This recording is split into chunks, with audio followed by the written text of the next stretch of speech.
대법원은 내일 김건희 씨의 도이치모터스 주가 조작과 여론조사 무상 수수 의혹, 그리고 통일교 청탁 혐의 등에 대한 선고를 내립니다. 네, 1, 2심에선 무죄가 나왔던 여론조사 관련 혐의 결론이 바뀔지 주목되는데요. 취재기자 연결해서 자세히 알아보겠습니다. 이준엽 기자.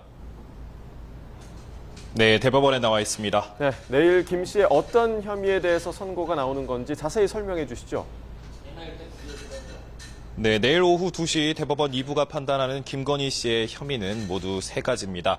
지난 2010년 10월에서 2012년 12월까지 도이치모터스 주가 조작에 가담해서 8억 1천만 원 상당의 부당이득을 취득했다는 자본시장법 위반 혐의, 지난 2021년 6월부터 9개월 동안 명태균 씨로부터 2억 7천만여 원 상당의 여론조사 58회를 무상으로 받은 정치자금법 위반 혐의, 마지막으로 건진법사 전성배 씨와 공모해서 통일교 측으로부터 교단 지원 청탁과 함께 8천만 원 상당 금품을 받았다는 특정범죄 가중법상 알선수재 혐의입니다.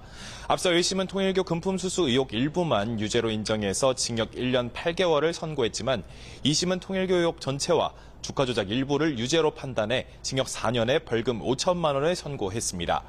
대법원 결정에 따라 선고는 법원 자체 장비로 촬영한 영상을 방송사가 실시간 송출받는 식으로 생중계될 예정입니다. 네, 혐의 가운데 가장 주목받는 것이 아무래도 무상 여론조사 수수 혐의죠. 네, 그렇습니다. 공범으로 기소된 윤석열 전 대통령 부부의 하급심 판결이 극명하게 엇갈렸기 때문인데요. 앞서 말씀드렸듯 김 씨에 대해선 1심과 2심 모두 일관되게 정치자금법 혐의를 무죄로 봤습니다. 명 씨가 연구소 홍보를 위해서 독자적으로 해온 정기조사 결과를 단순 배포한 것일 뿐이고 사전 계약이나 지시, 공천 약속 같은 대가성도 입증되지 않았다고 판단했습니다. 그러나 지난 13일 윤 전 대통령 1심은 양측 사이 여론조사와 정치적 조언을 무상으로 주고받기로 한 암묵적인 합의가 있었다며 유죄를 선고했습니다. 여기에 더해서 사실관계는 다른 사건이지만 오세훈 서울시장의 1심에서도 오 시장이 명 씨에게 여론조사를 일부 의뢰했다고 판단하면서 대법원 판결에도 관심이 쏠리고 있습니다.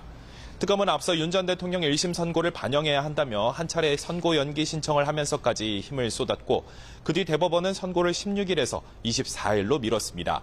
같은 사건을 두고 나온 정반대 판결에 대해서 대법원이 어떻게 정리할지 주목되는데요. 1심에서 전부 무죄가 나왔다가 2심에서는 일부 유죄로 뒤집힌 도이치모터스 주가 조작 혐의 역시 형량이 무거워서 변수로 꼽힙니다. 네, 이런 가운데 오세훈 서울시장 어제 나온 여론조사 대납 혐의 판결에 항소를 했다고요? 네, 정치브로커 명태균 씨로부터 여론조사 결과를 받아보고 후원자에게 비용을 내게 한 혐의로 기소된 오세훈 서울시장이 1심 판결에 불복해서 항소했습니다. 오 시장은 앞서 어제 정치자금법 위반 혐의로 벌금 1천만 원과 추징금 2,100만 원을 선고받았는데요. 재판부는 오 시장이 여론조사 비용 납부 과정을 은밀히 감췄다며 단연간 시장직을 역임하면서 법 입법 취지를 잘 알고 있음에도 범행을 주도했다고 지적했습니다. 만일 1심 판결이 대법원에서 확정될 경우 오 시장의 당선은 무효가 됩니다. 이에 오 시장은 선고 직후 기자들 앞에서 즉각 항소 방침을 밝히며 재판부가 거짓 진술과 간접 증거만으로 추론해 유죄 판결을 내렸다고 비판했습니다. 지금까지 대법원에서 YTN 이준엽입니다.